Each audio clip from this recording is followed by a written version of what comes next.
বয়স মাত্র ৩৯, আর এই বয়সে ঘুমের মধ্যেই না ফেরার দেশে পাড়ি দিলেন বাংলার এই প্রতিভাবান ক্রিকেটার। এত অল্প বয়সেই যে চলে যাবেন তা কেউ ভাবতেও পারেননি।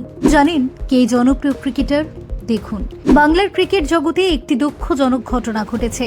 মাত্র ৩৯ বছর বয়সে হৃদরোগে আক্রান্ত হয়ে প্রয়াত হয়েছেন শুভজিৎ বন্দ্যোপাধ্যায়, যিনি কলকাতা ময়দানে ঘোড়া নামে পরিচিত ছিলেন। তার অকাল মৃত্যুতে ক্রিকেট মহলের শোকের ছায়া নেমে এসেছে। শুভজিৎ এদিন সকালে সোনারপুরের বাড়িতে ঘুমের মধ্যে শেষ নিঃশ্বাস ত্যাগ করেন। প্রতিবেদন অনুযায়ী তিনি প্রাতরাশ সেরে আবারও ঘুমিয়ে পড়েছিলেন। পরে তার বাবা তাকে ডাকাডাকি করলেও তিনি না ওঠায় চিকিৎসককে খবর দেওয়া হয়। চিকিৎসকেরা এসে তাকে মৃত বলে ঘোষণা করেন। শুভজিৎ বন্দ্যোপাধ্যায় 2014 সালে বিজয় হাজারে ট্রফির পূর্বাঞ্চলীয় ম্যাচে ওড়িশার বিরুদ্ধে বাংলার হয়ে খেলতে নামেন। অভিষেক ম্যাচে 51 বলে 33 রান করেন।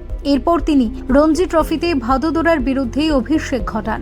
মোট 3টি রঞ্জি এবং 4টি লিস্টে ম্যাচ খেলেছেন তিনি। এছাড়া ইস্ট বেঙ্গল ক্লাবের হয়ে খেলার পাশাপাশি স্থানীয় ক্রিকেটেও দাপট দেখিয়েছেন। তার মৃত্যুর পর জানা গিয়েছে যে ব্যক্তিগত জীবনে কিছু সমস্যার কারণে তিনি অনিয়ন্ত্রিত জীবনযাপন করতে শুরু করেছিলেন এবং কিছু সূত্র বলছে যে তিনি মদ্যপানের দিকে ঝুঁকে পড়েছিলেন, যা তার শারীরিক অসুস্থতার কারণ হতে পারে। শুভজিতের অকাল মৃত্যুতে সিএবির পতাকা অর্ধনমিত রাখার সিদ্ধান্ত নেওয়া হয়েছে। বাংলার প্রাক্তন ক্রিকেটার লক্ষ্মীরতন শুক্লা ফোনের শোক জ্ঞাপন করেছেন এবং শুভজিতের পরিবারের প্রতি সমবেদনা জানিয়েছেন। শুভজিৎ বন্দ্যোপাধ্যায়ের মৃত্যু বাংলা ক্রিকেটের জন্য একটি বড় ক্ষতি, যা ক্রীড়াঙ্গনে গভীর শোকের সৃষ্টি করেছে।